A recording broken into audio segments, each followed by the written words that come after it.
And we're live. Image seems good.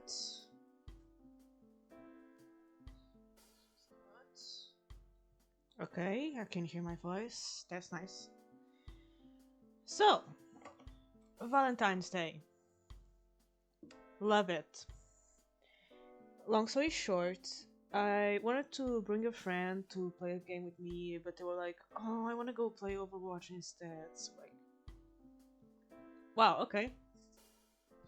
Go and play Overwatch instead, I guess, because like I know this game, and yes, Nenê, também te adoro. Também és muito bonito.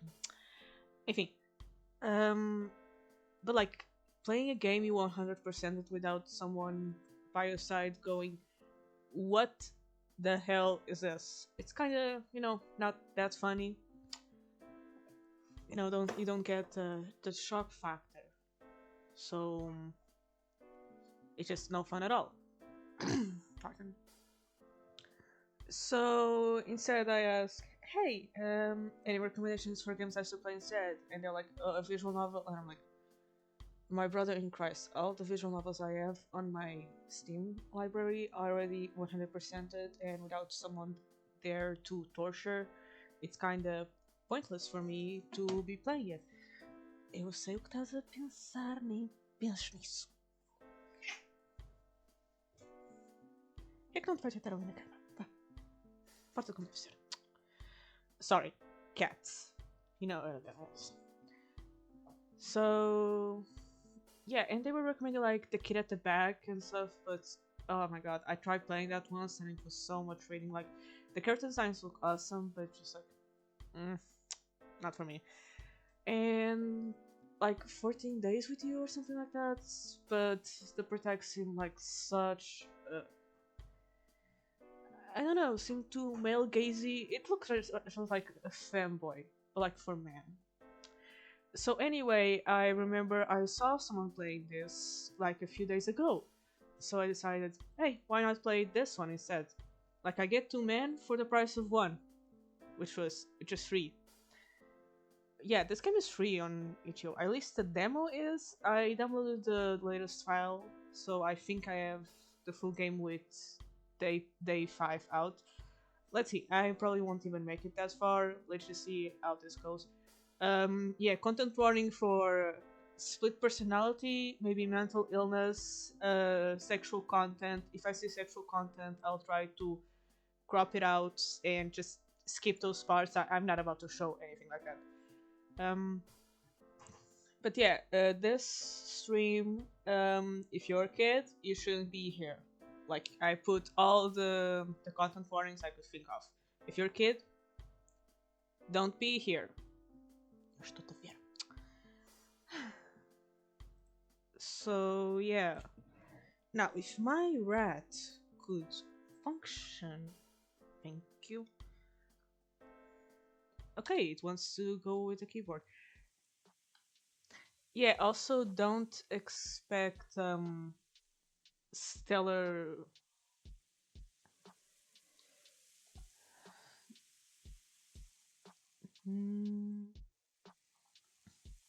Yeah, don't expect stellar voice acting. I'm not a voice actor. Shit. Oh, why did it need to start pouring now? On the very day that you don't have enough money for a taxi. Honestly, relatable. My country lately has been rain, more rain. Like I went out today and I saw on the news. Like I opened my browser and my browser automatically opens the news, and it's like, oh, there's another depression coming, and I'm like, God damn, fuck depression, man. Like I'm so tired of depression, both like the wet kind and the depressed kind. It's just like screw depression, man. I'm so tired of depression.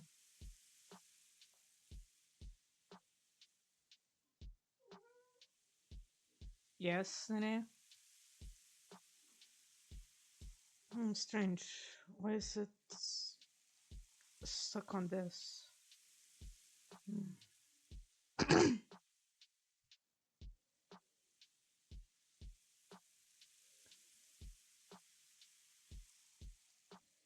I know this as some fantasy, like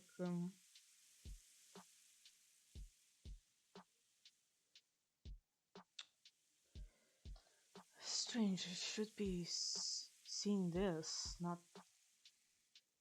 Ah, there it is. Guess it was just late. Let's see. Yeah, you don't need enough money for taxes, and it's boring.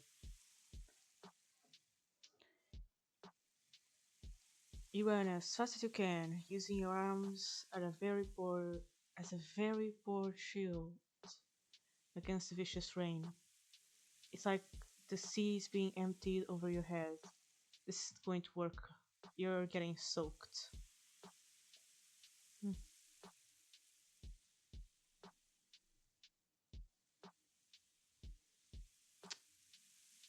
Let's see.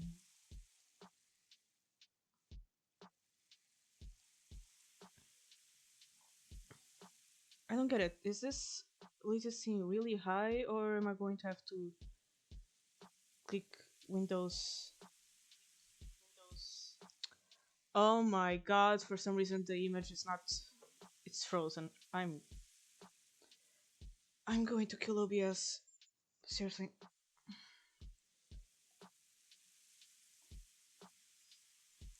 Guess I'm going to have to click the Windows key every time I want to change text. Ignore the mouse. You're going to have to find shelter until the rain stops if you don't want to catch a cold. In your hurry, you drop your work name tag and almost leave it behind. Luckily, you spot it last minute. Today is truly not your day. I guess it's like convenient in a way because like if suddenly something appears, I can easily just nop out of there and get in time to crop it out. So I guess it's one of those blessings in disguise. I really need to know what the hell is going on with OBS. First, the streams don't archive correctly, and second, the thing just keeps, I don't know, combusting itself every time I try to stream anything to begin with. It can't transition. Honestly, I don't know what's going on with that program.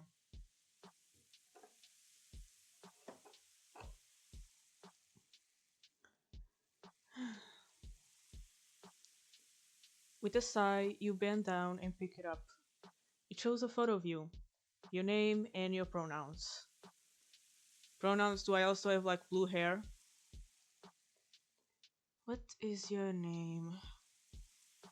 I don't know about you guys, but I personally don't like to be too self-inserted in these games. It just feels kind of weird. Uh, let's go with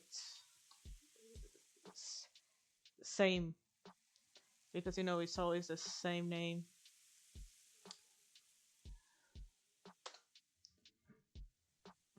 And your pronouns are uh they them. Right. You stuff it back inside your pocket and continue your search for shelter.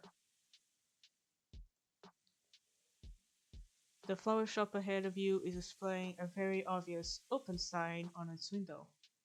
That will do. Yes, let's loiter around the flower shop. That totally won't make like the employees mad. Like I don't know about you, but flower shops where I live are tend to be really small. So like if you go there without anything to buy, it's not like a grocery store where you can just walk the aisles and no one notices you. In a flower shop, it just seems like you being a dick. Like you're just there occupying space and not buying anything. You push the door open and rush inside.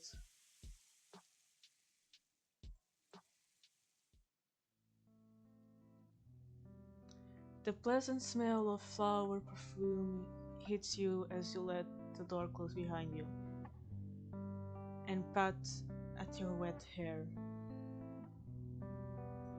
Yeah, it's already drenched, but you still have one layer of clothing beneath your coat that remains dry.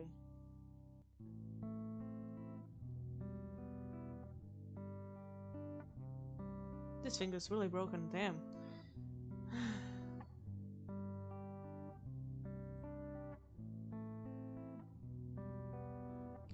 A small sigh escapes you as you look around. A large variety of plants surround you, from colorful roses to potted little succulents. At least you ended up in a nice shop.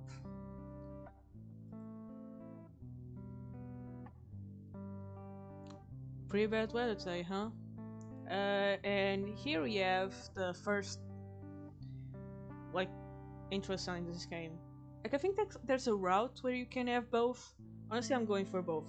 Mainly because, as far as I remember, even when the other guy is fronting, this guy is still semi-conscious, and I don't know, if I'm in a relationship with the other guy and not this one, it will feel like cucking, and the other way around.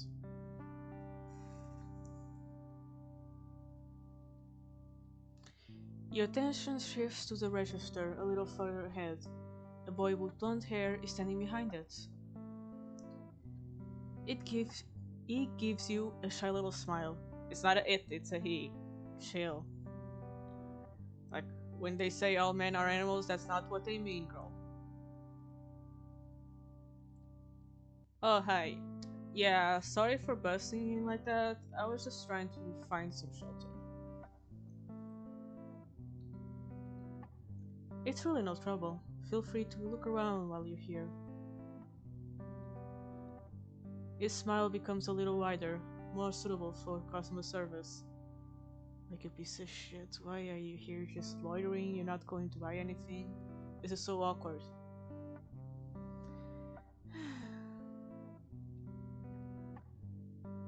Now that you're taking a good look at him, he's kinda cute. You don't care much for his looks. Eh, honestly, I prefer goth boys. But sure, for the sake of the game, and since this is not a self insert, because I don't like playing self insert, to be honest. Yeah, let's go. He's kinda cute.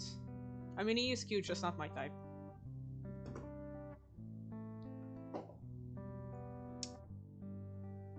Thank you for your input, Nene.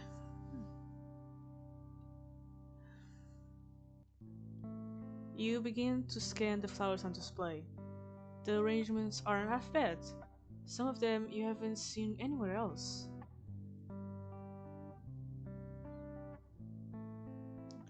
You often walk past this place on your way to work, but you never took the time to come inside. Perhaps it wouldn't work to get a small potted plant. It can liven up your apartment a little. Like, let me see if I can increase the speed of the text. Skip text speed.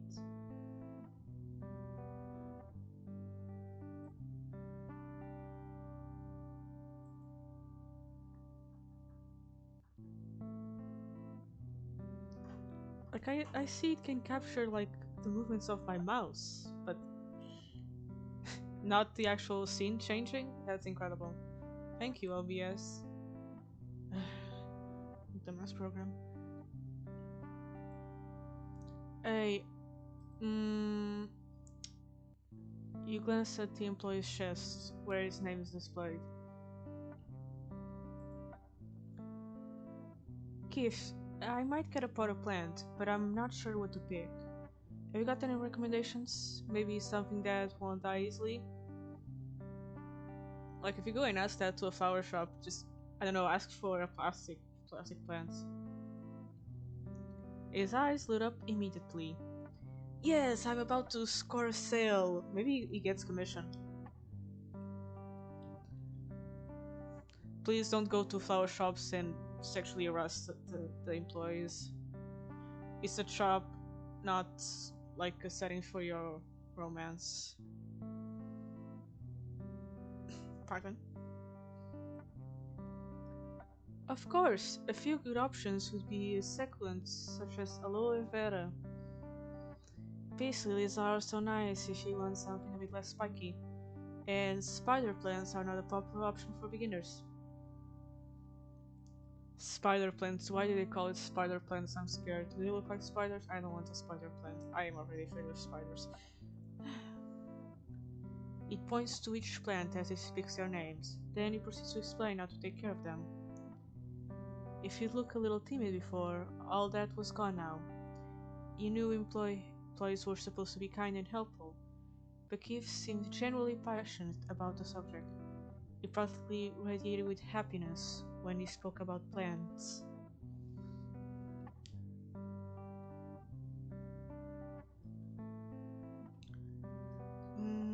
Get the aloe vera, the peace lily. I think I had enough of those for a while. Mm, let's get the spider plant, man. Why not? You tell Keith your choice, and he happily nods in agreement. If you had trouble taking care of plants before, I can give you tips on other species too if you like. Yeah, a little bit. Thanks for the offer. I'll just look after this one for now. But if it's a success, I'll come by for more. My place does look a bit dull without any plants.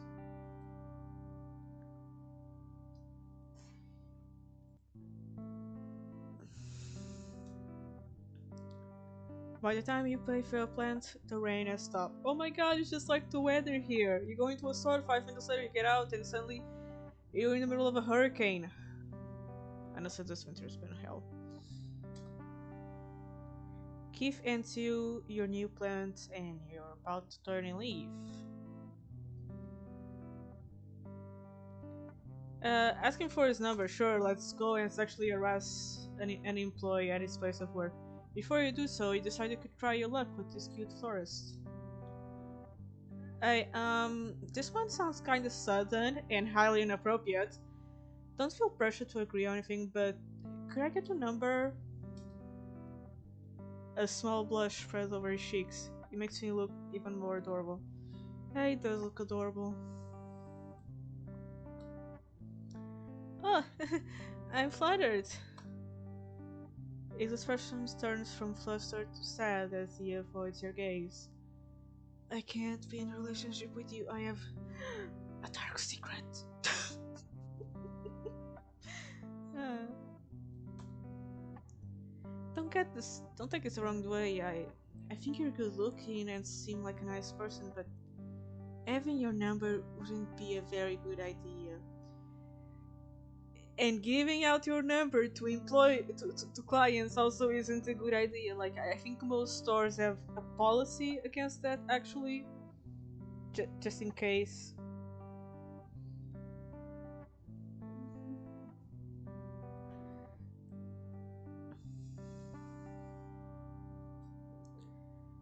There's a weird way to reject someone. It's a little disheartening, but you don't want to pressure him.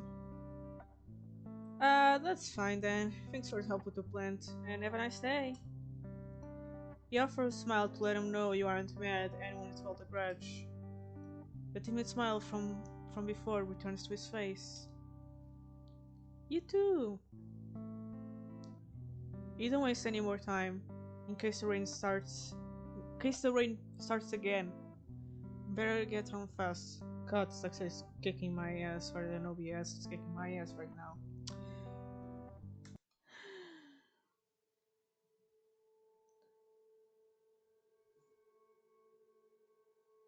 As you exit the shop, you suddenly feel chill spread to your body. Is it because your head got soaked? No, you feel odd.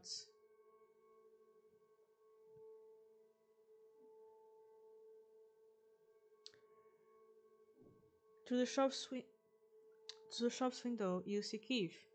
He is staring right back at you, but something about him is different from before. His smile isn't there, and his eyes look off somehow. Is he taking in his own supply at the store? I think about it. How easy would it be for a flower shop to secretly be a front for weed business? Hmm. Maybe if weed has flowers, they could pass off the weed to the customers like, oh, it's just flowers, officer.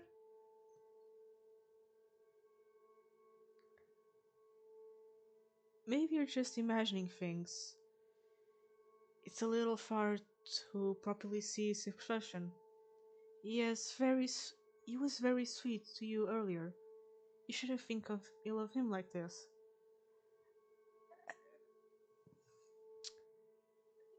Boy, I don't care how sweet someone is to you. If they look at you like that, you run.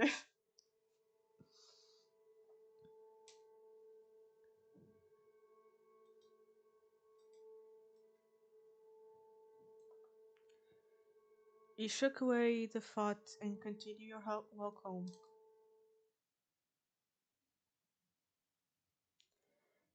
Date 1. Wait a moment. Preferences.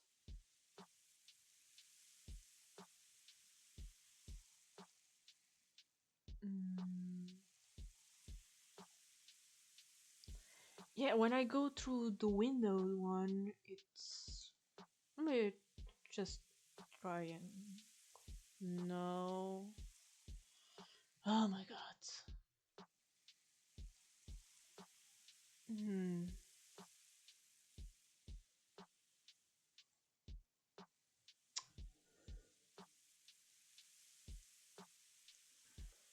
Let me see something.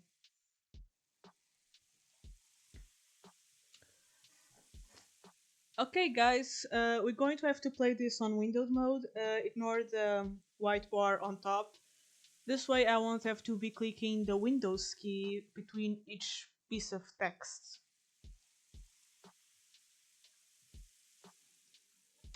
The next day, you're headed to work on the same route you always take. Pardon? The sky is a dull gray and the air is chilly, which makes you glad you dressed a little warmer this morning. Perhaps that's why the streets are so empty. This time, you made sure to take an umbrella with you. You stop at a crosswalk, waiting for the green light. As you do, you notice someone on the other side of the street. Normally, you wouldn't pay the stranger any mind, but something catches your eye. Bruh, you alright? He does have blue spots on his face. Is it bruises? Or perhaps makeup? They look a bit too bright to be bruises.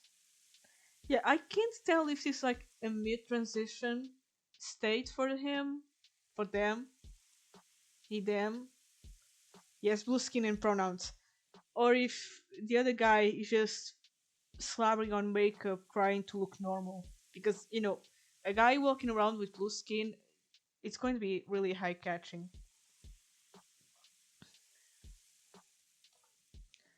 The light turns green and you begin to cross the road. So does the other person. As you grow closer, you find yourself unable to look away. Dude, staring is rude. The guy probably has a skin condition. What's wrong with you? The blue spots aren't the only unusual thing about him. His eyes are large, frozen in a sort of widened look. One side of his mouth stretches up to his cheek, in a squiggly line, creating an unnerving smirk. His eyebrows are curved upwards, as if he were in pain. I mean, yeah, if your mouth is going up your cheek, I probably would be in pain also. You notice he's staring, and grins just as the two of you pass by each other. You could swear you see sharp teeth for a split second. Yeah, he does have sharp teeth. I love sharp teeth. A familiar chill runs down your spine. Let me just put the mouse over here. Just a cosplayer, you tell yourself. A very convincing one. What is he cosplaying? A sleep paralysis demon? But strangely enough, you can't help but feel like you've seen him before. Really? That's odd. Someone with a face like that wouldn't be easy to forget. Maybe you've seen him somewhere without that makeup. You eventually arrive at your workplace and forget about the strange person for the rest of the day, choosing to focus on your work instead. It's not a very eventful day. You receive a few calls, but nothing too stressful or complicated. Your annoying colleague Jacob, who works at the desk near yours, goes on about some party he wanted you to attend, and why you should have. Wait, let me check if the sound is still coming through. Yep, still coming through. Good, I managed to fix one thing without breaking the other. We're doing progress. You try to to tune him out, God, and enjoy the slow day. Several hours later, you're standing in the elevator, tired and ready to head home for a well-deserved rest. You say goodbye to a few coworkers on your way out. As you exit the building, you find someone leaning against the wall by the entrance, arms crossed. Did he follow me to work? Oh my god. It's the guy you saw on the crosswalk. The grin he gives you is just as creepy as the one from earlier today. Did he follow you to work? For how long has he been standing there waiting? He's looking at you expecting something. Can I help you? His eyes flicker to the middle of your chest, where your name is displayed on a name card. Sure you can. You can give me your number. This is what we call karma. You arrest someone at their workplace and their alter coded alter like comes and harasses you at your workplace.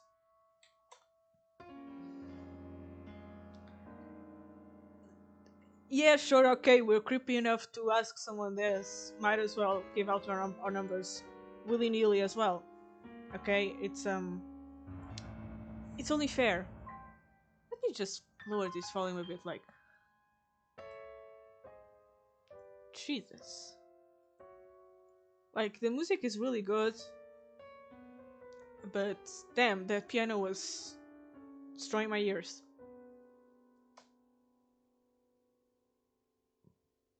You put out a pen. Is it okay if I write it on the back of your hand? His work fades as he looks at you, if you just told him you have a horse in your pocket. Wait, really? That worked? You're not. It looks like it's taking him a minute to process this. Eventually, he holds out his hand, and you can write your number on the back of it. You notice that the blue spots are present on his hand as well, and the blue parts of his skin don't smudge as you touch them. Is it not paint after all? Yeah, you were staring at a dude who probably has a skin condition. Rude bitch. The guy stares at his hand as if plotting what to do now. You, you just did it so I'll leave you be, didn't you? No, you actually find him really attractive. You just shut up and be. I forgot how mean this protagonist can be, man. I think you look cool. And like sick. In all the sense of the words. Like you look sick like you need a hospital and you look sick because you look sick. You look good. Your bonus only sends him further. We sexually harassed one and creeped out the other. We're failures. See, this doesn't seem like there will be further interactions between the two of you. You leave him to his disbelief and continue your walk home. You get home and unlock the door. The apartment just as you left it. Except one small detail. You notice a slight breeze as you take off your coat. Oh my god, it's in the apartment. That's odd. All the windows are supposed to be closed. A knot forms in your throat as you begin to look around, stepping carefully in case something might jump at you from the darkness. As you turn the corner, dread sweats through your body. The light in your kitchen is on and the door is cracked open. You consider grabbing a weapon, but you don't really own anything that could serve as such, other than knives in the kitchen, that is. A part of you tells you that you might have forgotten to turn off the light when you left. Don't panic just yet.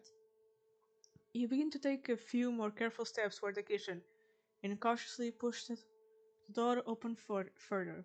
Meanwhile, if I hear a phone going off in the house, I'm checking the closets, I'm checking under the beds, I'm checking the cabinets. Like, fuck off, man. Which is really torturous because one of the cats, she really likes open and closed doors. So sometimes I'll be hearing what looks like someone trying to open the front door, but no, it's just a cat trying to get into the shoe closet. That guy's going to kill me one day, like a heart attack. You find him there, the man who asks you for your number, leaning against the counter, casually inspecting his nails. The window is wide open. Oh my god, he's fully blue! Like he's it's like blue balls but inverted. Like the more excited he gets in someone, the bluer he gets. There's something different about him this time. His entire skin has become blue, and the squiggly line is now stretched from both sides of the mouth. The dark, the dark blue eyes have become purple. Welcome home, Sam. There is something incredibly deranged in his gaze. He pushes himself off the counter. You're about to take a step back, barely manage to move your foot before the guy is suddenly right in front of you. Oh my god, that's scary. Really? Again?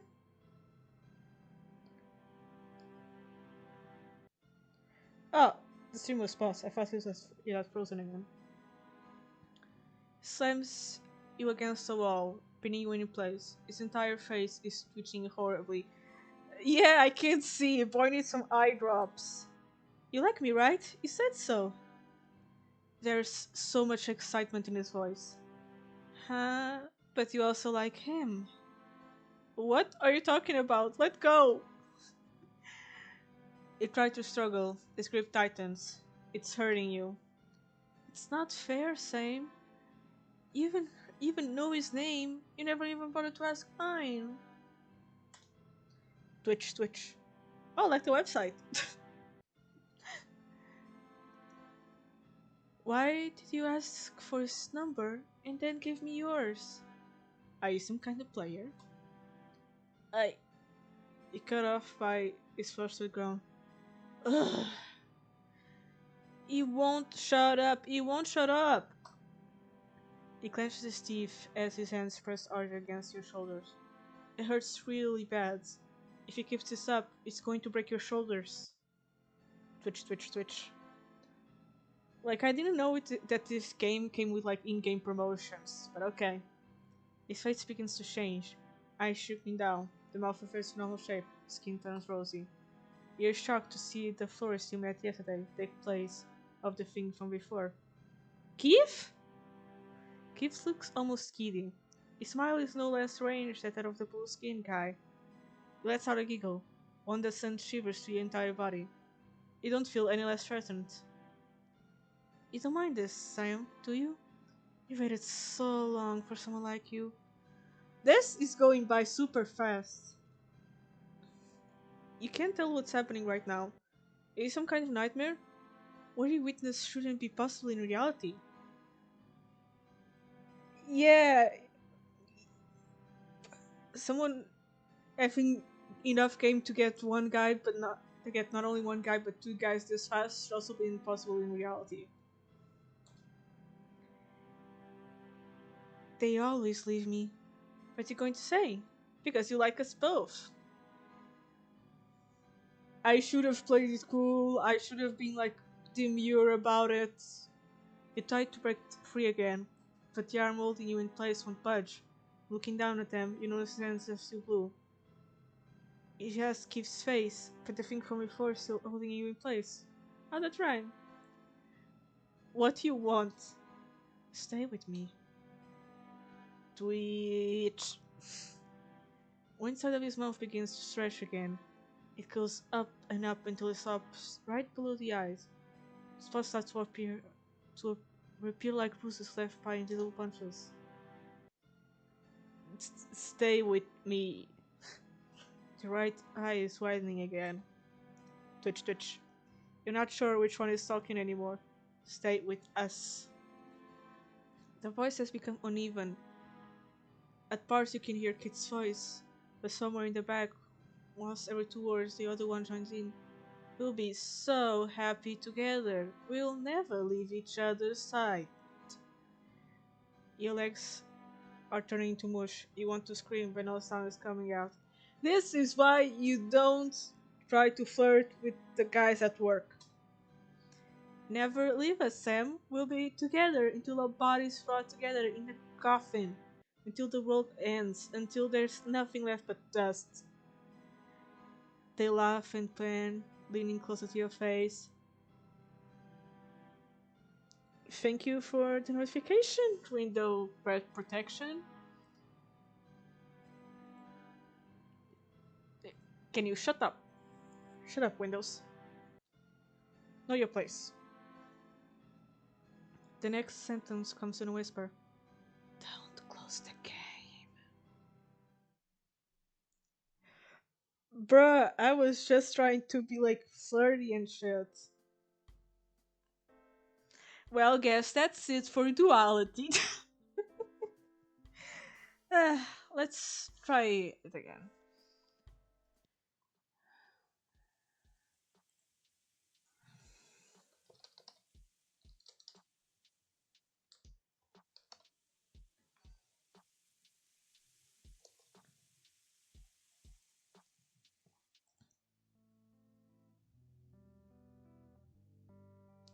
Let's still try to be into the guy. Let's just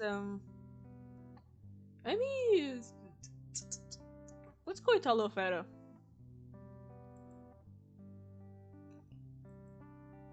You don't waste any more time, in case the rain starts again. Better go home fast. But as you exit the shop, you suddenly feel a chill running through your body. Yeah, the guy again. No way, please. Sorry, but I'm going to have to say no. You hurry past him, hope he won't follow. It doesn't seem like he does. There's a sign of him for the rest of the way. You get home and unlock the door. The apartment is just as you left it. Other than the encounter with the cosplayer guy, it's been rather normal. Still, you're glad to be back. Perhaps you'll order some food. You're not really in the mood to cook dinner. Same. Your mind is going over the potential takeout options as you remove your coat and shoes. You make your way to your living room. Haven't got even a clue about the size of the bullet you just thought. Oh no, I think I have a pretty good idea. I just got a bad inkling they probably ate me alive. And then, I don't know, guess it's implied with necrophilia. Maybe they snuggle with my dead body.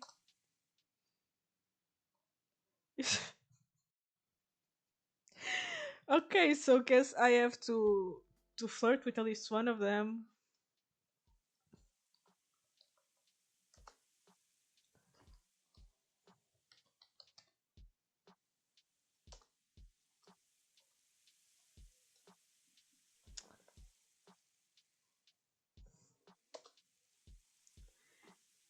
They damn. Let me just save right here so we don't have to constantly be putting the name again. Ugh.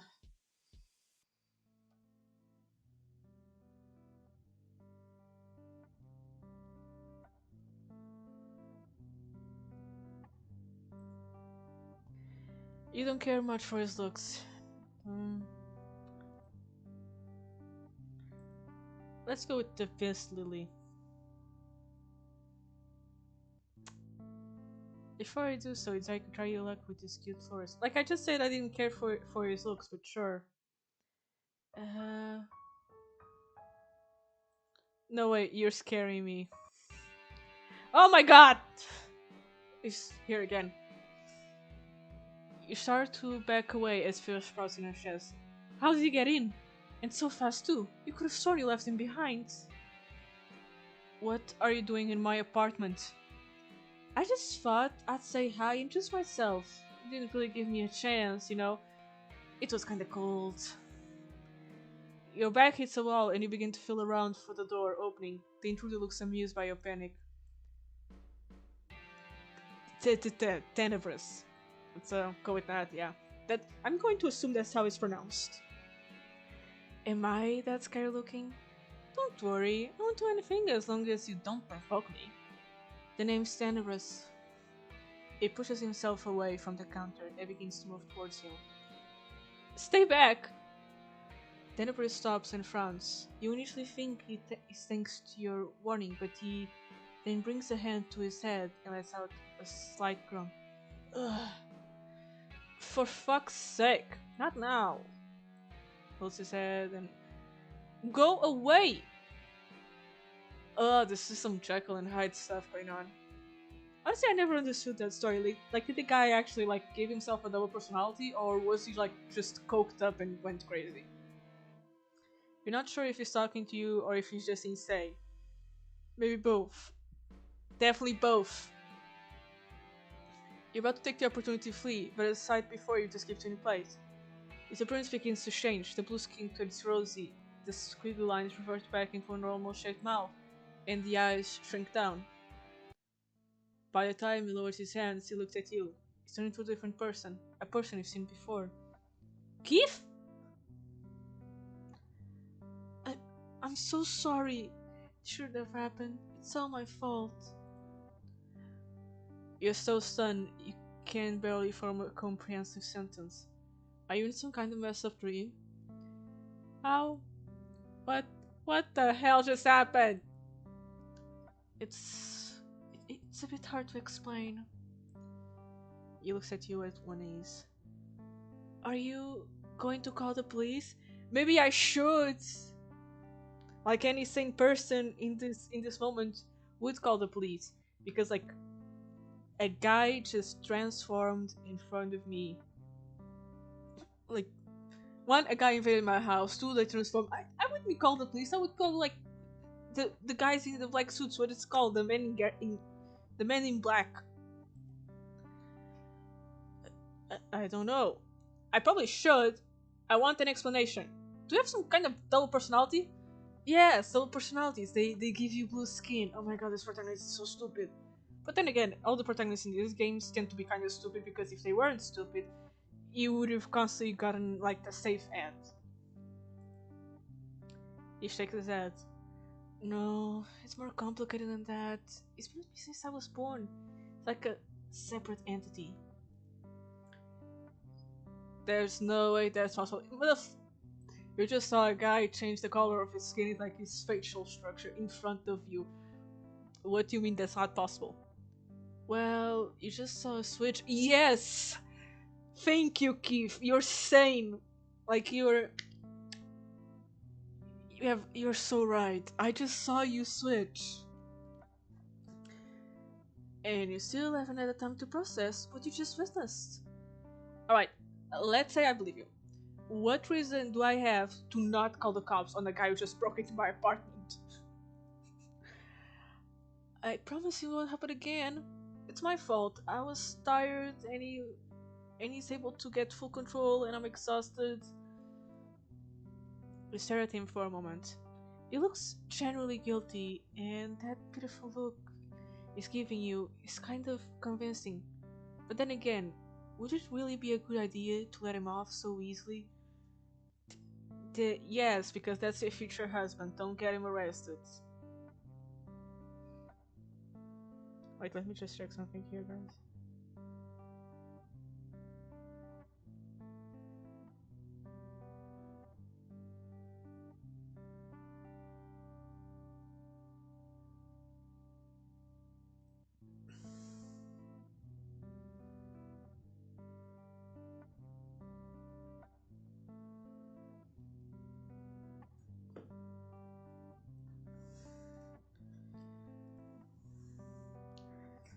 Okay, now, like I said, in this moment, any sane person will call the police. But we're not sane. We're trying to get like a missionary Eiffel Tower. I don't know. Don't call the police. Cause like it's two guys, but they only have one body. So anyway, a small sigh escapes you. You might be out of your mind letting this guy off the hook so easily. But for now, you're not going to alert the authorities. Dumb decision. That's a stupid decision. Alright, I believe you. The relief on his face is immense. Almost as immense as those hips. Jesus. But this doesn't make me any less shocked. What did you mean when you say this some kind of entity? Is it dangerous? Yes, he just followed you home, stalked you, probably was about to kill you and do whatever else. It's dangerous. He isn't any more dangerous than any other person. I promise I'll never let him do anything bad to you. This is kind of fascinating. This is why you didn't want to give me your number. It's alright, I'm not scared of him. Let's see. Fascinating. Giving a number. Right, I'm not scared. Let's be a bit sane, just in case. I see. Did you actually mention it wouldn't be a good... You did actually mention it wouldn't be a good idea to be close to you when you first met. Is that why? That's a run-on sentence. Give gives you a sheepish smile. Yes. Yes, kind of. I would love to give you my number, but I didn't want to drag you into my mess of a life if things went well between us. Oh, he's so considerate. Maybe you should be considerate enough to also like get some Red Bull just in case, so this guy doesn't come out. You sound like you're speaking from experience. How many people did that guy kill because they were dating you and not him, man? I am. But I should go now. I'm still bothering you at such a late hour. I'm sorry for everything again. Don't worry. Getting possessed by an entity, kid breaking and entering, it's all good. He's starting to make his way past you, out of the kitchen. Ask him to stay a bit longer, ask him to give you the time.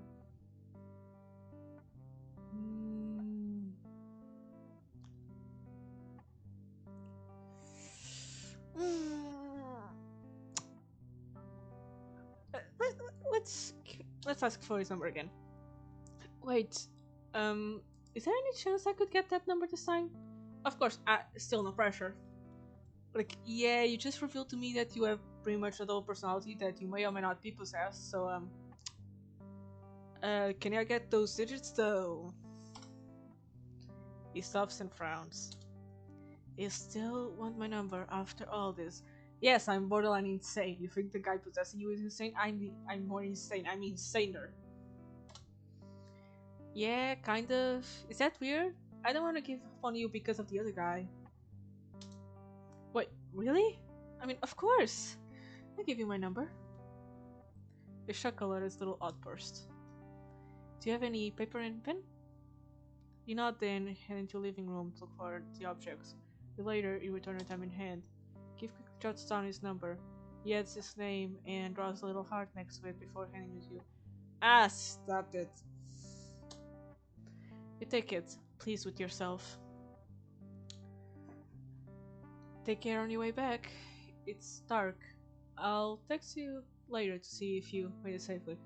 And also to check if this number is correct. Wink wink nudge nudge. Don't let them escape.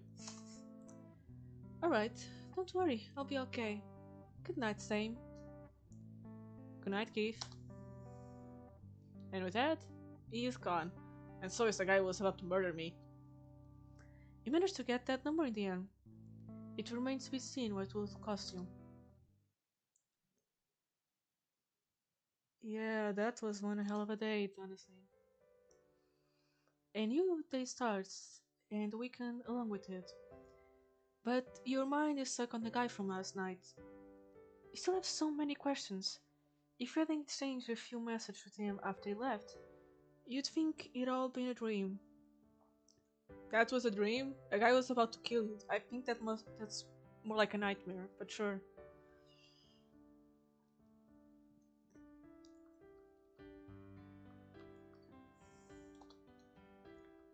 It's exciting! It's frightening. It's intriguing.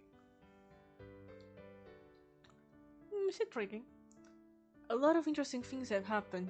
I'm curious to see where this is going to go. Do you thought if you have to deal with something like this? I'd be surprised if you had. Perhaps it'll take a while to gather your thoughts. Think of what you'll do next. Maybe you'll also stop by the flower shop. Yay! Let's harass your new boyfriend at work! Perhaps Keith will be there again.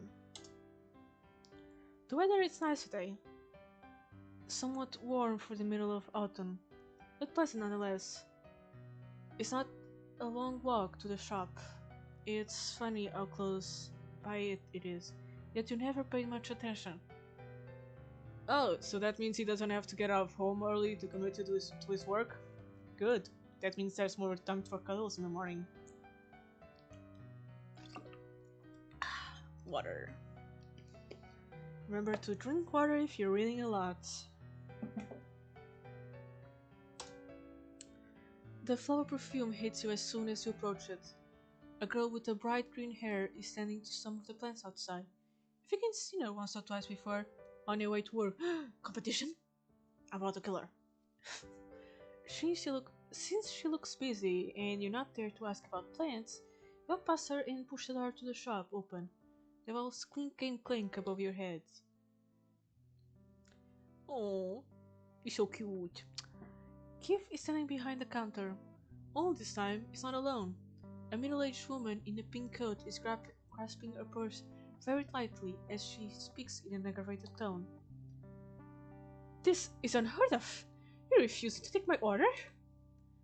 I'm sorry, ma'am. It's not that we don't want to do it. We simply can't get all of it done in such a short amount of time. Keith is doing a great job at staying calm and speaking politely, but this woman is having none of it. She starts to raise her voice. Do you understand what I need? That I need these decorations by the end of next week? If my daughter's wedding gets ruined, it's going to be your fault. Let the guy deal with that. He's a grown man. You can do this. You don't want to get involved in what's currently happening. The woman continues to shout about flowers arrangements, and now she absolutely must have them by the way next week. Gives him and remains polite, although he begins to see some strange features at this point. Eventually notice it. Yeah, that's a good. That's a new word. Eventually notices you. Am I stupid? Do I have brain damage? Yes. He eventually notices you standing behind the woman. His cheeks turn a bit pink. She smacks her hand against the counter, causing him to flinch as he returns his attention to her. It must have been the best move on the lady's part. He takes a step back. That must have not been the best move on the lady's part. He takes a step back, grimacing. Are you listening? What in God's name? The other person keeps spotty as no plans to let him go. The other person keeps spotty as no plans to letting this go on. Or stronger. To your relief.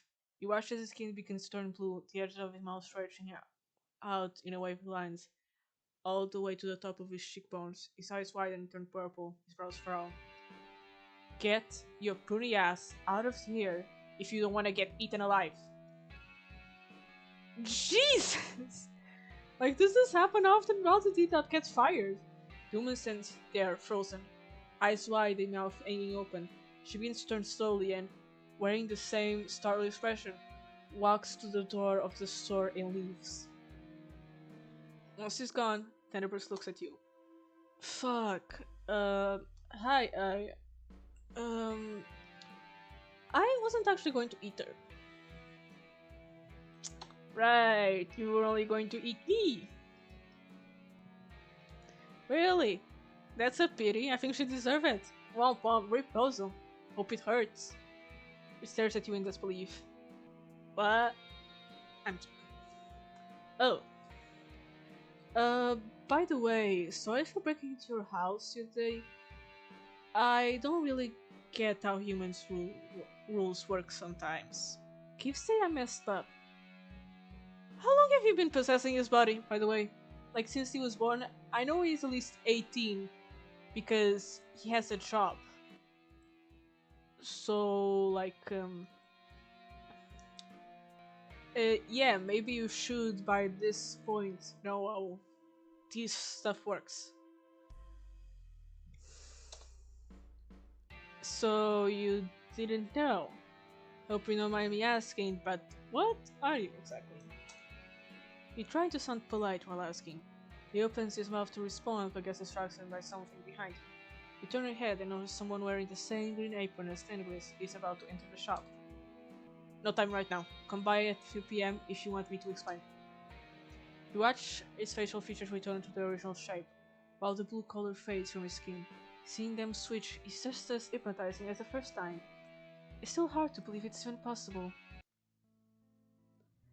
The other employee walks up to the two of you. The tag on her chest reads Melissa.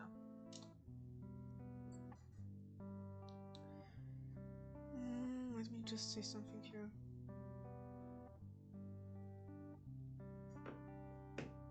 Is everything alright? I saw Lady leave the shop. She looked kind of agitated. It's fine. It's not Keith's fault.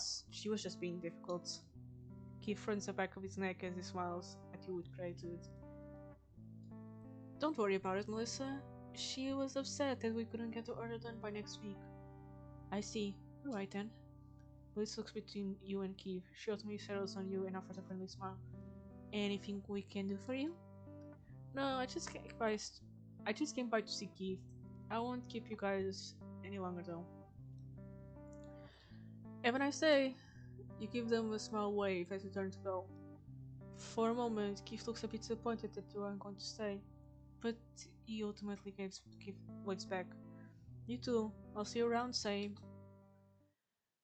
By the end, you didn't really get any answers, but at least Tenebris promised to give you some later today. Now what's left to do is to find a way to occupy your time until 3 p.m. Don't you have a job? Hours later, you're sitting in front of the shop again. Keith is no longer there, neither is Tenebris. Hold on, Nini. You ask Melissa, the girl from before, whether they finished the shift. He tells that he did, and he said he'd be back to meet you in a few minutes. So you wait. And luckily, not for long. You hear footsteps approaching fast. Tenebris takes a sharp turn around the corner, nearly falling over in the process. Like, boy, easy, eager. He slows down when he sees you and comes to a stop to catch his breath. Sorry for making you wait. I ran home to change clothes. I can't stand gifts. They're always so tight and uncomfortable. I mean, you can wear them and then just drop them off at the floor of my bedroom, if they're really that uncomfortable. Right, sharing your body with someone else must create problems of this sort. It's fine, you can just text me next time. You have my number after all. Oh, right, I've, never had someone text or call before. Kinda forgot phones could also do that. He's so stupid. But anyway, you're here for an explanation. You wanna take a walk while I do it? There's a park nearby. Alright. You know the park he's talking about is a well-maintained place with long winding paths, right by the edge of the forest. It's likely a little crowded on Saturday afternoon though. Oh right, it's a weekend, that's why this bum isn't working. It doesn't take long to reach it, and once you've chosen a path to walk down, Tenebris begins to fidget nervously with his hands. You don't try to urge him to speak, and instead let him take his time. The scenery is nice at least. Bright yellow, orange, red and brown leaves decorate the ground. Couples and families chat as it's all about. Someone is playing catch with a dog. Ugh, let me tell you. Today as I was walking back home, so many couples around. Oh my god, I even saw this guy opening the door for his lady like, "Dear, come out, my lady," and like she was holding a rose. And I had my headphones on so I couldn't hear what they were saying. But Yeah, she seemed mad at him. Like maybe it wasn't enough roses. Your attention snaps back to Tenebris when he clears his throat. I'm guessing you heard legends about kids being stolen from their parents and replaced with something else. Something from the forest. So is this the forest you came from? I think I have. It's something like that. A changeling, a fae, whatever you guys call us. We're close to nature and we don't usually get along with humans. Us changelings often integrate among you though, by taking your form. I was supposed to kill my host from the inside at birth and take over the body. It's kinda how I've become a full changeling. But I failed. Ha! Failure. Now we're stuck together. Ha! Because you're a failure. He listened quietly, taking in the new information. A changeling. It does make sense, seeing how he can change the way his body looks. But as far as you remember, the Fae aren't something you should be messing with. Remember, did we ever tell this guy our name? Your eyes wander to the edge of the forest, beyond a metal fence ahead of you. After all you've witnessed, it's a tad late to still consider it impossible. It's beginning to feel like you entered a fairy tale. A fairy tale? Girl, this is a a horror story. Uh, why did you fail? That's. I don't think we should ring out Ruppy's failure. Like, maybe that's a sore spot. That's frightening. I guess can't blame you for thinking that. You begin to make yourself accept that you're speaking to a supernatural entity. The Fae are known for being unreliable tricksters. How do I know you aren't a threat? You could ask me. We can't lie. We only deal in half truths. You hesitate before stealing a question. Are you going to harm me? As long as you don't give me a reason to protect myself or keep from you, I have no interest in hurting you. You're not. You can't consider a guarantee, but at least it's something.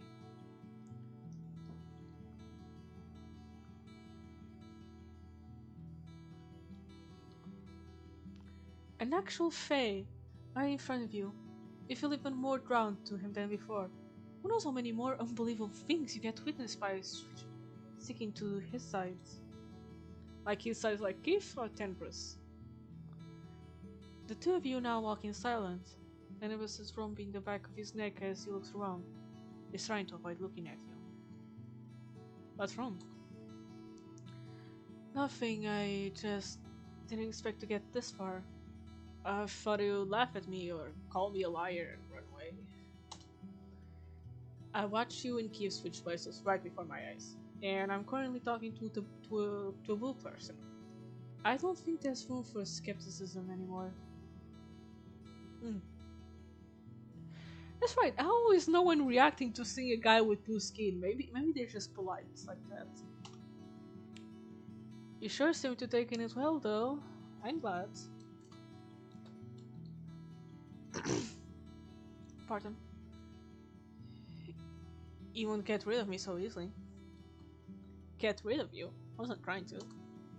Your joke didn't land apparently. Oh, he's autistic, he doesn't understand the sarcasm. I was joking. Ah, my bad then. Still not used to human language. No, man, you're just autistic. You're just like me for real. The awkward silence returns. You turn your attention to your surroundings. Dennis is making a lot of head turns, and not in a good way. A few of the kids walking by even hide behind their parents and point as they walk by. The adults mostly try to hush them, as assuming he's wearing a costume, the same way he did in the first time. Danvers isn't taking all of this attention very well. He's frowning at the ground and stuff in his pockets. His frown deepens with every new "Mommy, why is that guy blue?" God, the kids are so rude. I'd forgotten there's a lot of people in the park in the daytime. Are you more used to coming here at night? Yeah, I usually go out at night in general. It's special, I guess.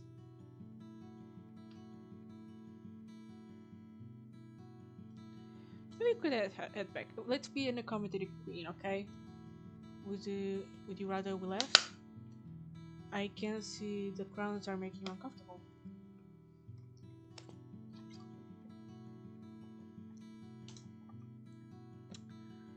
Damn, my throat is starting to feel warm from all this reading out loud. I'm not used to talking much. Then Tenebris glances at you, then frowns at the ground for a few seconds. Ultimately, he sighs and nods. Yeah, let's do that. Uh, I hope I did a good job explaining. I think so. It's a lot for me to think about, but I appreciate you being honest. He nods. You make your way back in silence. You get the impression that Tenebris still wants to say something, but he remains quiet. He finally turns to you when you reach the exit to the park. Am I going to see you again after this? Mm, of course, I'm going to be dating the guy you tried to kill, so. Really? Yes, why not? He smiles. I'll see you around then. Yeah, bye. On your way home, you go over the events of today in your head. You got an answers, at least, ones that make you wonder what's going to happen to you from here on.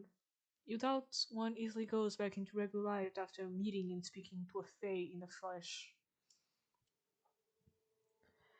Lost in thought, you fail to notice the man that walks out in front of you while exiting the Levar store. You still manage to stop just in time, avoiding a collision. Just a moment, guys, I got a notification.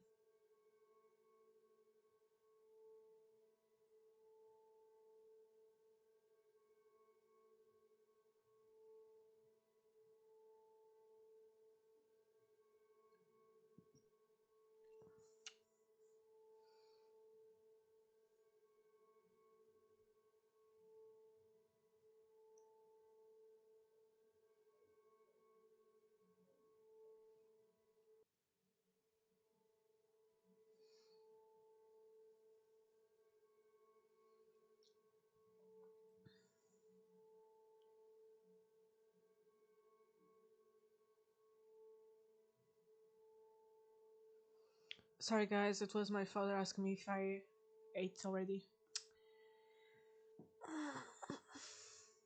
Looking up at him, you might as well compare him to a mountain. He looks about to be 6 foot tall, 6'5" tall, 6'5". Yeah, I'm European. I don't understand feet. Heavily built, with a thick mane of wavy black hair covering his wide shoulders. He glances at you with a raised eyebrow. Can we see that guy? He looks. He sounds interesting. My bad. The man grins. It's not a friendly smile. You aren't sure what's amusing to him, but it gives you a bad feeling. You go around him, quickening your pace. But in your haste, as you turn the corner, you end up crashing into someone else. Whoa there. Jacob, your coworker, grabs your arm by reflex, either to steady you or himself. Oh, God, I'm sorry. No, I should apologize. I was distracted by Cookie and was not I was going. He looked down at the girl in question, who stares back at you, Magneto. I wonder if I can do a fuckboy voice for this guy. He looks like he has a fuckboy face. Crumb. Jacob saw the dog was also on his side. Cookie and Crumb. Crumb? Crumbs. I'm just used to saying crumbs like in a plural because it's never just one crumb, it's just crumbs. But she's too busy sniffing the ground to pay you any attention. Speaking of dogs, my cat's here. This is the first time you see them in person, although you are aware of their existence. Jacob brings them up often when he talks to you at work. It wasn't just you. I had a strange things happen to me lately. Guess I made some kind of stress and paranoid. With things like what? How do you make a fuckboy voice, mate? Fuckboy voice.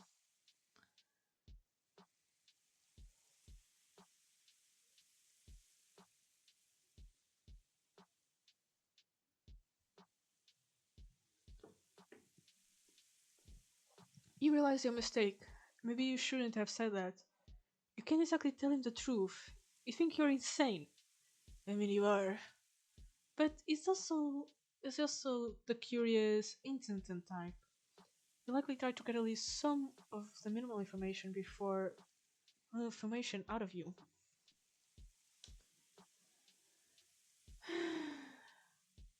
Let's switch the conversation back at him. Distract him. Probably best that you change the subject and try to distract him with something else.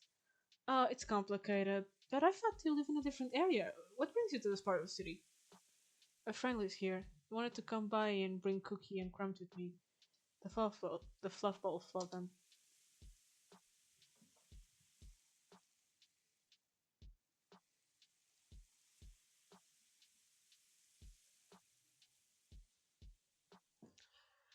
He just wants to get his own dog, but his girlfriend says their place is too small. They can't really afford to get a bigger one right now, so he continues to talk in great detail about the lives of people he never met and aren't interested in knowing about. Still, the mundane conversation makes you forget about the weird man from earlier, and the sudden fear is struck in you. Eventually part ways with Jacob, when he realizes it's about time to get home and feed his dogs. Little halfway to your apartment, it's a comforting sight when you finally make it home. It's only late afternoon and yet exhaustion is already weighing on your mind. You might as well spend this time safe.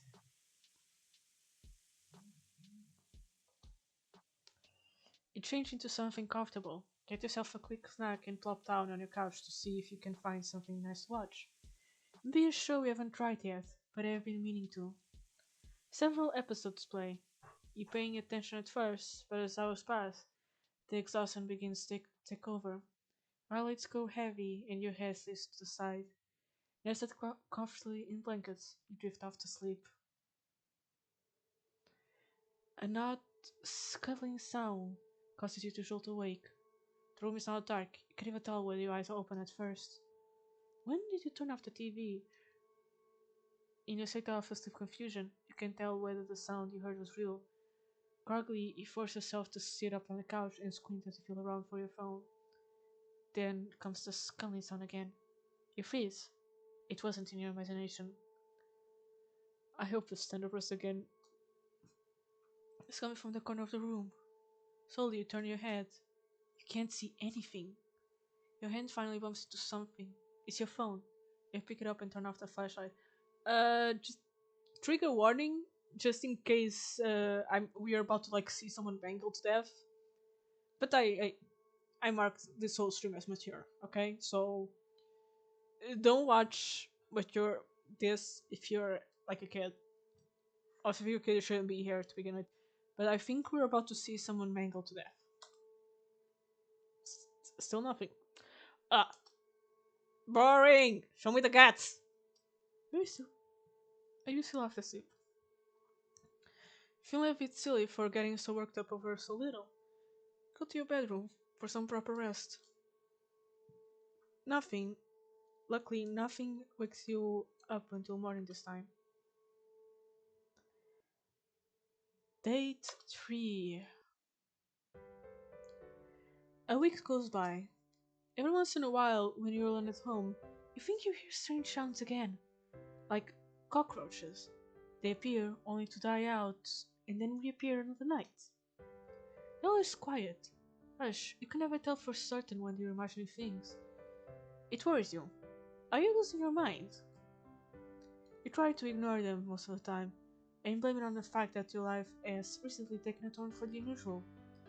Even at the time to see the forest and the Fae possessing his body again.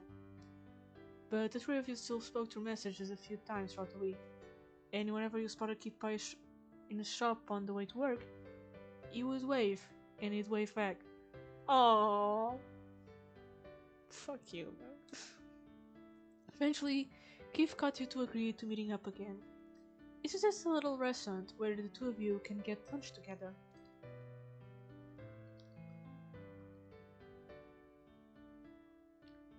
Uh,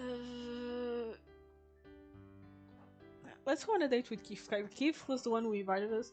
It would be pretty weird and like mean of us if we went because we were interested in the guy possessing his body. I mean, I don't want to be rude.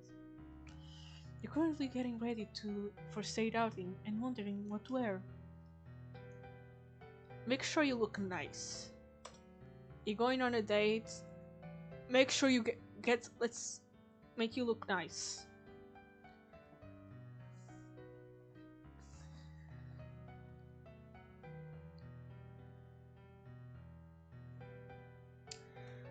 You pick one of your best outfits. Make sure your hair looks good, and an accessor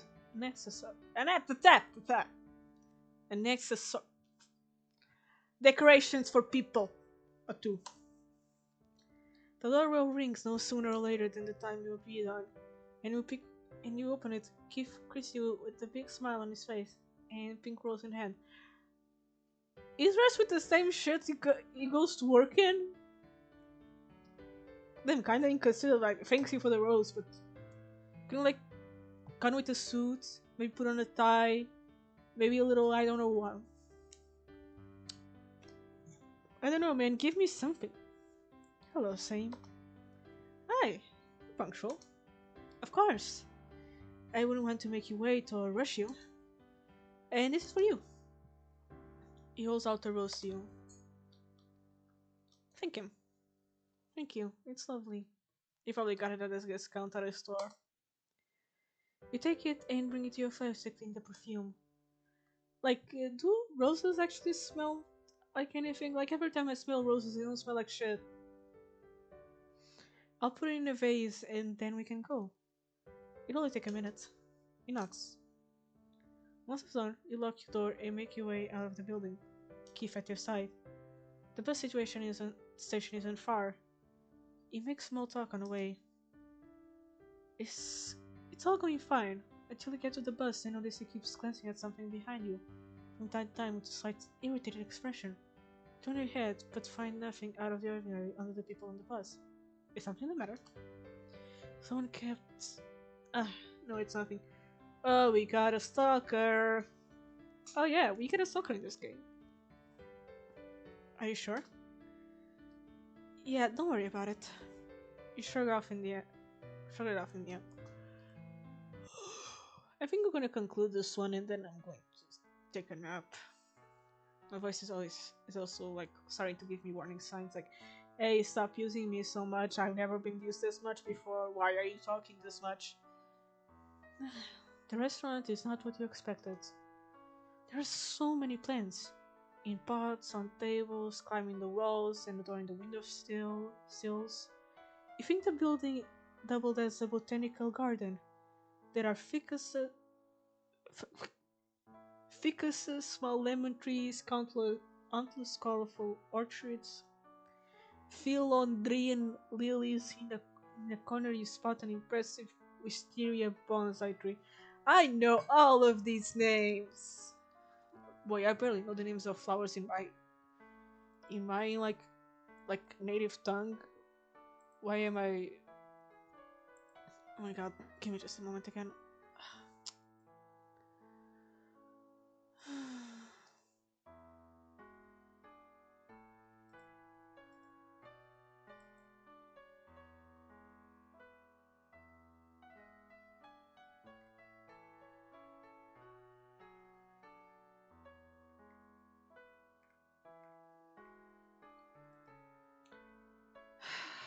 Sorry, my father again, still checking if I see him.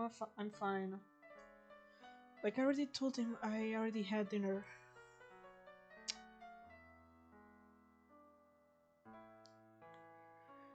And it's also telling me to not sleep too late. Like, it's Sunday, man. I don't have anything to do. There are so many plants in pots on tables. Yeah. Lots of flower names. I'm not reading this shit again. Keef Thief. Might as well call Tenebrous Thief instead. Keef and Thief. Because Tenebrous has teeth. I mean, Keef has teeth also, but Tenebrous has sharp teeth. Keith picks a table by one of the windows, next to a row of orchards. You're compelled to pause and admire their bright colors before sitting down. A waitress comes by and sets down two menus. You pick up yours and begin to scan the options. There are plenty of dishes you're familiar with, but also a few you never tried before. Let's try something new. Let's be adventurous. Getting something new won't hurt. Maybe you'll discover a new favorite dish. IRL, I would just go with fries and a steak. Like, that's the safest option. Found anything you like? The food here is both good and affordable. It's hard to believe how beautiful the interior is as well. I think I did. And you're right. It's kind of impressive. How did you find it? Tenebris did. He sometimes wanders the streets in the evenings and finds all kinds of interesting little places.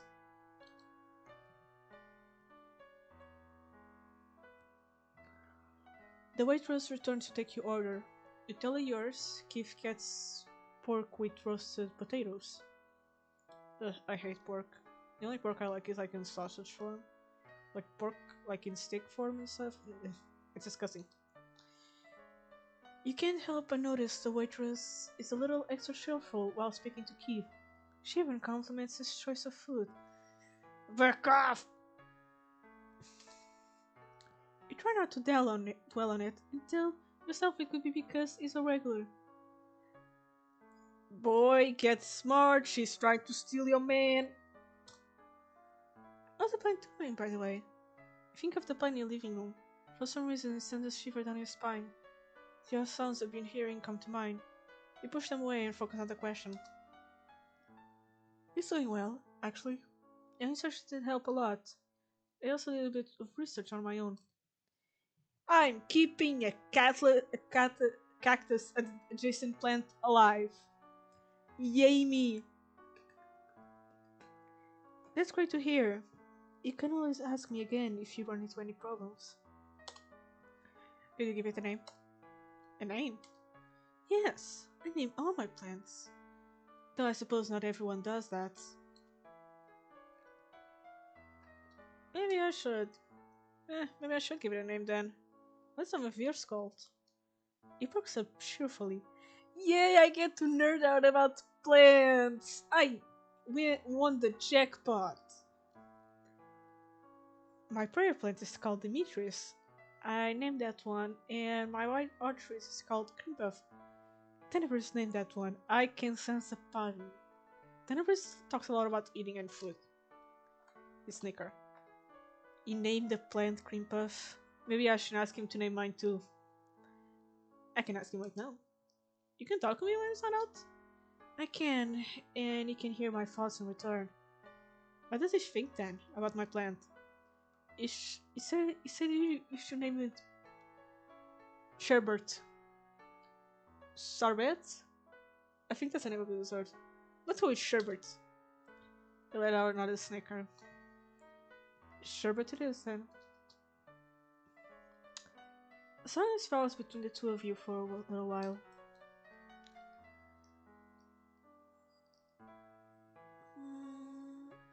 I mean, it's a bit rude to basically be cooking him on a date he asks us out to. Me? Oh well, other than being passionate about plants, I also like to read. Nerd! One is autistic and the other is a nerd. I won the lottery. Really? What books do you read?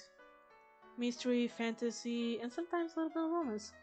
Oh, fucking course you read romance. You like romance? That's rare for a guy. Is that a bad thing? Not at all, just a preference. I don't think so. I've actually read quite a lot, but I don't think I know how that come across. I'm not that judgmental. Sorry, I'm probably just used to being judged for it. I'm glad you aren't like that though. What about you? Do you like reading?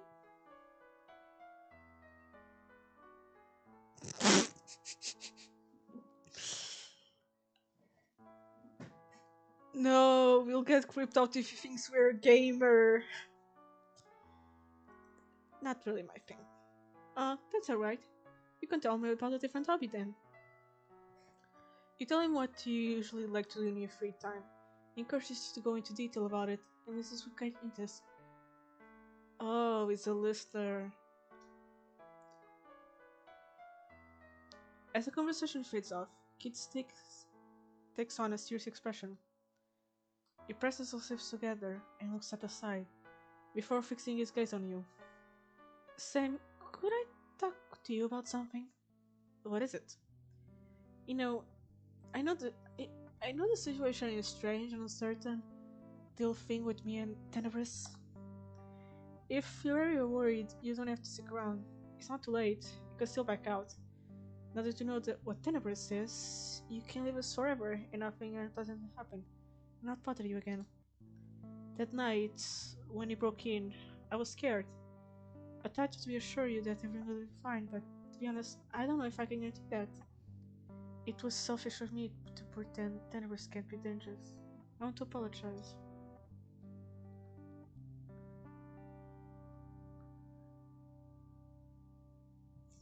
You're not going to back out. And Tenebris can come along on dates too, I don't mind. No, I can handle it. I decided I want to get to know you.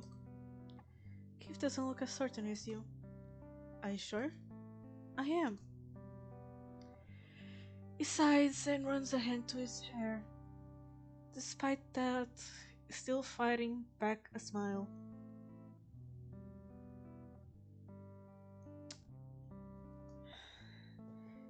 It's quite selfish of me that I was hoping you said that. I suppose I'll have no choice but to make sure you don't get hurt. Ah, it's fine being selfish, man. You only have one life. Be selfish all you want. Yearn, want, desire. Be selfish. Oh, thank you. I should be the one saying that. Thank you for trusting and believing in us. Even though you barely know us, we'll try our best to become deserving of it. They smile at his resolve. You change back to a more carefree topic for a while. Till the food arrives, you both fall back into silence for some time as you dig in.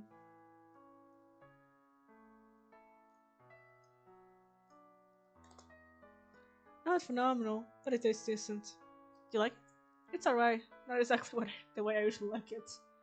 Oh, would you like to try mine? Yes, yes, yes, yes, yes! Your eye is food. It does look good, objectively speaking. You expect him to just push a plate closer, but instead, Keith stabs his fork into a potato and holds it in front of your face with a big smile on his face. Oh, good! Open wide.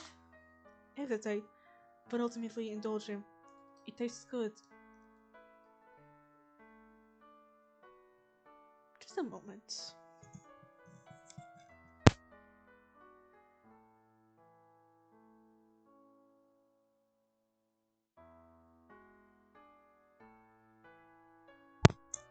Sorry, they're just neighbors opening their blinds.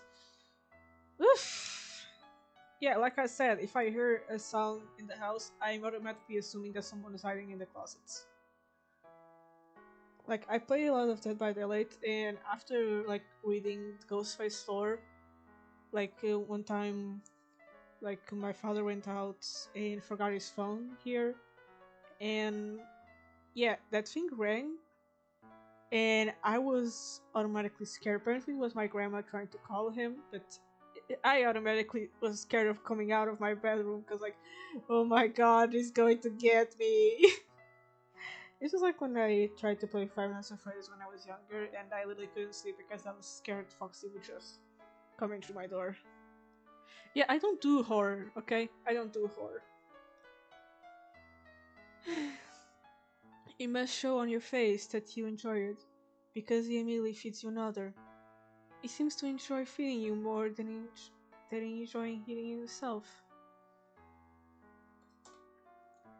You have to stop at one point and return to your meal, otherwise he may absolutely feed you his entire plate. Oh, he's into feeding? Okay, noted.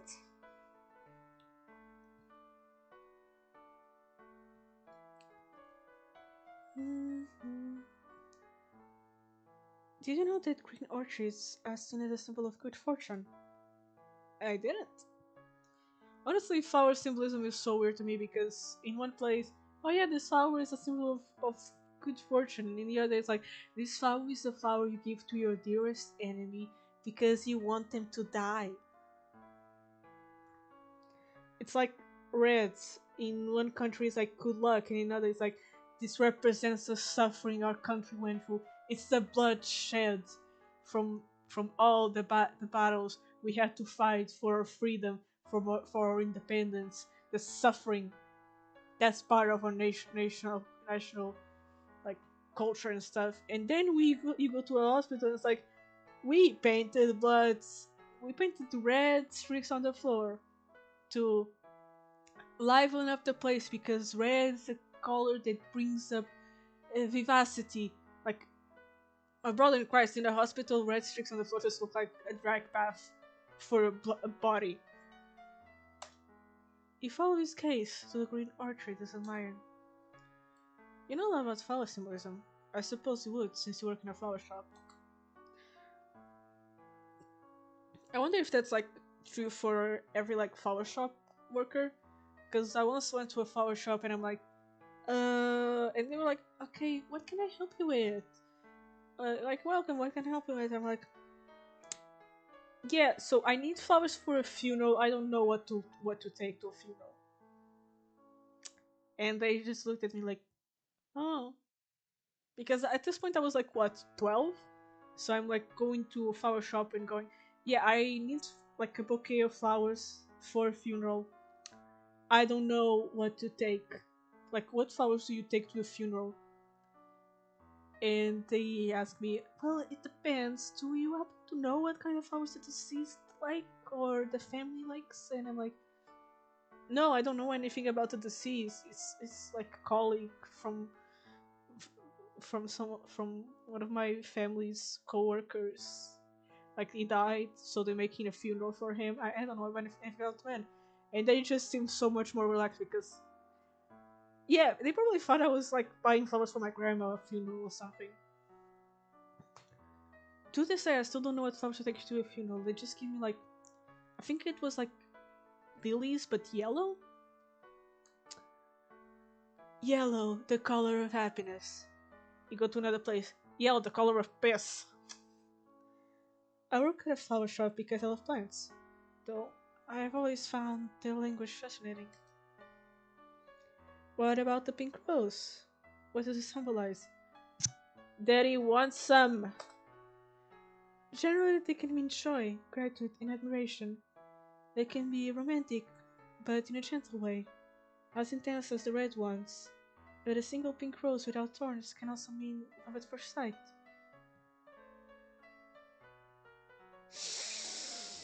I don't remember if your rose had thorns or not, but from the way he keeps looking at you, shining eyes and a gentle smile, it may have not. You finish your food, and so does Keith. He then offers to pay for both of the orders himself. What a gentleman! You know, like what a gentleman should do? Like when you take a girl out, you should pay for the food if you're the guy.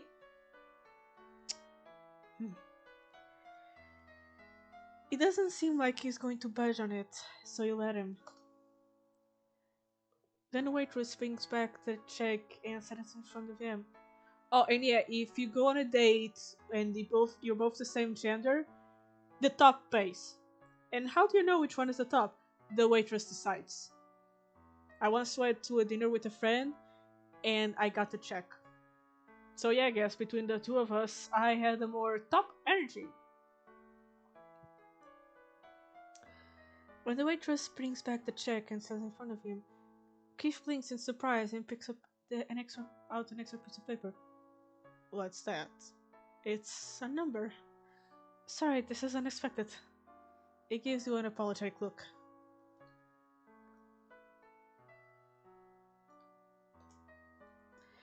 You didn't do anything wrong. I don't need to apologize. He looks a tad bit distraught as you both begin to leave. He crumples the piece of paper in his hand and throws it in the trash can on his way out of the restaurant. Good choice. You're about to bid him goodbye, but also nervous, fidgeting in place and glancing around. Would you mind if I walk you home? Ah, sure, is something the matter? No, it's just that I heard some scary rumors recently, and I want to make sure we stay safe on the way back. That's nice of you. But who's going to walk you home? You're like a. Oh yeah, yes, Tenebris. Yours is like super strength. So you make your way back together. However, this time, he's much less chatty. He seems on edge at the whole time. Every few seconds, his eyes will dart around as if in search of something in particular. What kind of rumors did he hear to make him this worried? Keith, are you okay? Uh, yes, I'm fine. Are you sure? It feels like something is bothering you.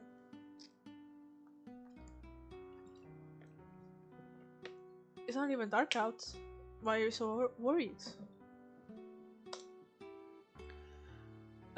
It's nothing. Don't worry about it. He smiles, but isn't very convincing. He doesn't sound like he tell you what his actual problem is. You decide to leave it be. The rest of the way is spent in silence. You only turn to speak to him again when you reach the door to your apartment complex. And it's fun. In that, his smile turns into a more genuine one. I had fun too, and I hope there'll be a next time. I'm sure there'll be. I'll keep in touch. Waves goodbye to him as he leaves. As you go inside, you're hit by an odd feeling. Something's about to happen, but you're not sure what. Did you forget anything at the restaurant? You don't think so. Maybe something you should have done before you left? You reach the door, unlock it, take off your shoes and coat, put away your keys and begin to walk around the apartment, looking for anything that might be amiss. You find nothing. Maybe Kip's behavior rubbed off on you. You just need to relax. That was you begin to do. But 20 minutes later, after you changed clothes and made yourself busy with other things, you heard a loud ringing sound. Someone's was in your apartment. That's odd. I aren't expecting anymore. Oh my god, I wait when like the doorbell rings without me expecting it. It's so scary. Like it happened today. Like I woke up and the bell was ringing, so I came there and she's like, and it was like a lady asking for some lady with a name I'm not going to mention because privacy. But I'm like, yeah, I don't know. Maybe she was the previous resident in this apartment. And she's like, oh, is this apartment X? And I'm like, yeah, but no one by that name lives there here. Maybe try the next door. Are you sure you're in the right building? Oh, it says building X, and I'm like, no, this is building Y. I think that one is like a bit down the street, like a few numbers, like three numbers. "Oh, okay. And she went on her way, but like I was so scared for a second. And honestly, that's something that happens often because we have witnesses in this area. And like I get it, it's your religion, but Jesus Christ, it's Saturday morning. Why are you waking up people up with doorbells? That's odd. You aren't expecting anyone. It could very well be a prank, but you decide to check anyway. You rush and make your way to the front door and press the top button on the intercom. The ringing stops. Now a falling voice coming through the other end. Yes. You hear a shuffling sound, then a grunt, followed by what you believe is a man's voice shouting far away from the intercom. Then silence. All the anxiety you've been working on pushing away earlier is now returning, doubled. Hello? More silence. Let's save.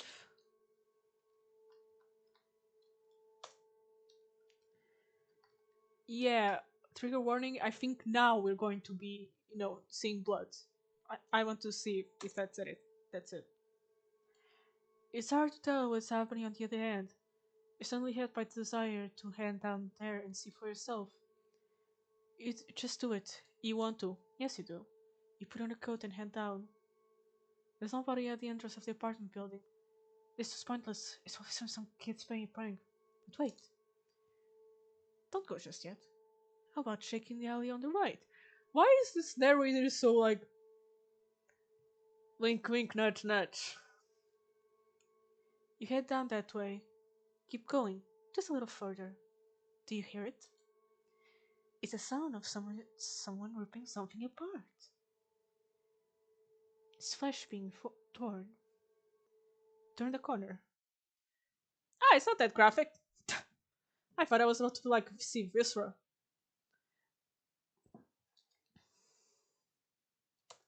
10% of our man, drenched in blood. A wicked green stretched over his face, opening up his mouth to an inhumane degree. In his hand, he clutches the man's lingering internal organs. Jesus! Why? Recognize the guy? Uh-huh. Tenebras? If you... Why? He was... He was going to... He started to stop the bloody mess in his hand, as if burned by it.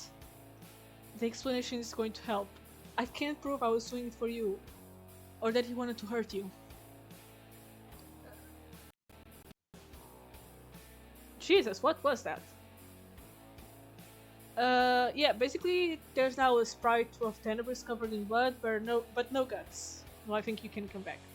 Run and call the police. It's not an option to just go, oh my gosh, Tenebris, thank you, you're so nice for killing a stalker. As fast as Alex can take, he doesn't follow. Please don't find anything. And blood traces. You must have forgotten you were dealing with a Fae. Could show trickery. Well, it's not going to bother you anymore. You know, this is what they say. Like, they say, curiosity killed the cat. Well, curiosity just killed my blood life. Love life, not blood life. I mean, someone's also blood life just got killed, so. It's only a dumb prank, you tell yourself. Oh, it's simply button by accident. Either way, there's no need to give it extra attention. You turn away from the intercom. It doesn't ring again. Eventually, the anxious feeling goes away. You do a few busy chores, eat dinner, take a shower. You forget about the band buzzing your apartment. Then you're about to start getting ready for bed. You're FUD. Takes you a moment to register where it came from. The neighbors?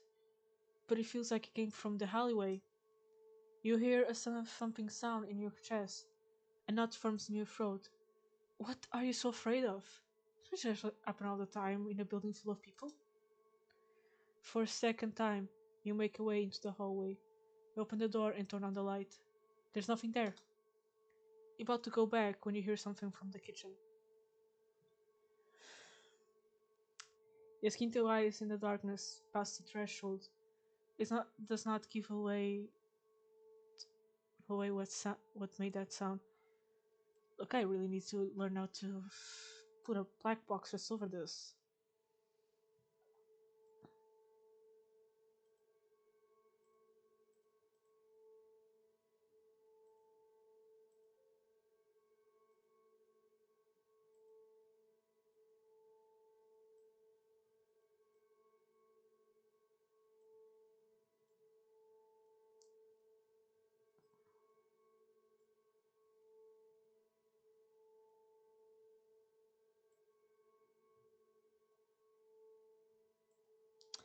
Yeah, I'm putting a black box and in the previous scene it appears, but in the program scene it doesn't appear. Not sure why.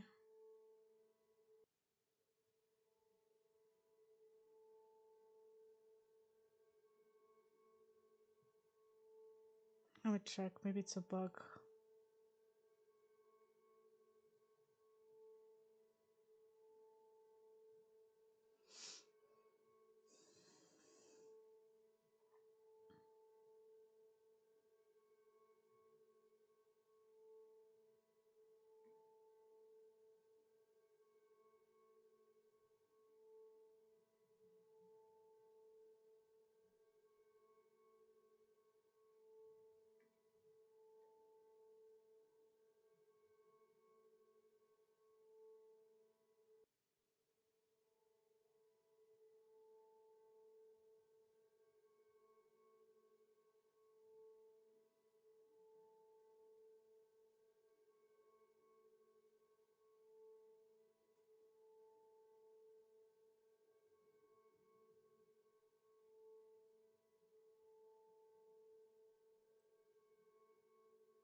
Hmm.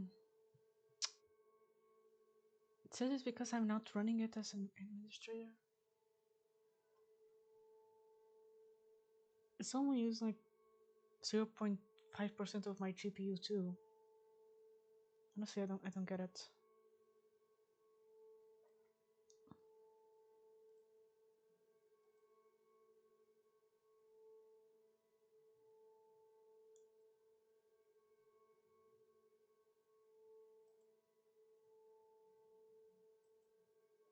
And even if I said to hide the source, it doesn't.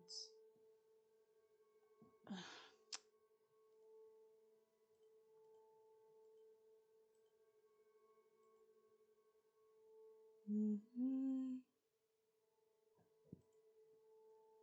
Sorry.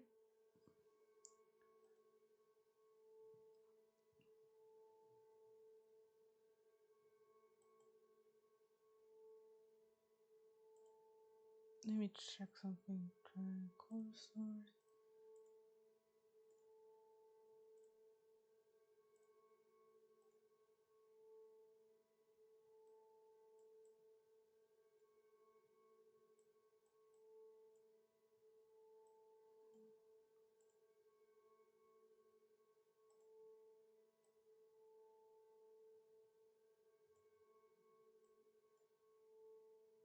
Yeah, I don't know. It appears on the preview, but the program scene it doesn't appear like the black box.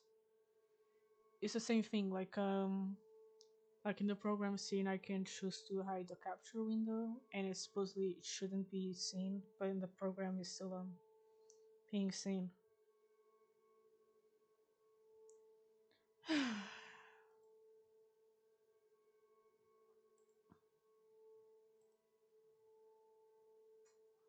Okay, just be careful. Whatever is about to happen. You're probably about to see blood. Darkness past the threshold is not give way to the mess. Something is rolling on the floor until. Oh, that's a decapitated head! He just brought a decapitated head over to my house like a cat bringing an offering. Grab something, I guess. I think we're about to have to defend ourselves just in case. Someone's in your apartment. Someone who killed a man. And whoever it is, they're trying to toy with you before they kill you too. You rush into the dress in the hallway and encounter a drawer where you've hidden a big knife in the stand of this incident. Now armed with proper weapon, you step back into the living room without taking your eyes off the screen entrance. The the place you can find to hide in the bathroom after checking to make sure it's empty. The lock and the knife clenched tightly in your hand. You call the emergency number. 15 executing moments later, the police arrive.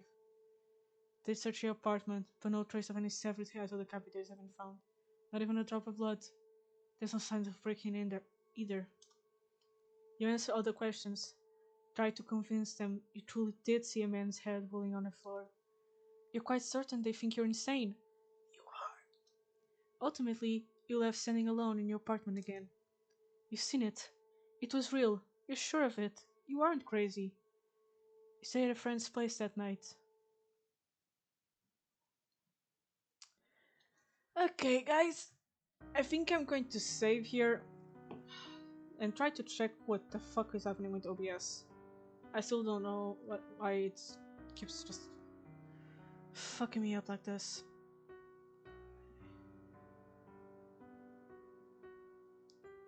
Anyway, I'm going to leave this here. Also because my voice is also starting to give out. My throat's starting to hurt. And this is going to be for this Valentine's Day stream. Hope you enjoyed. If not, oh well. Hope you all had a good Valentine's Day.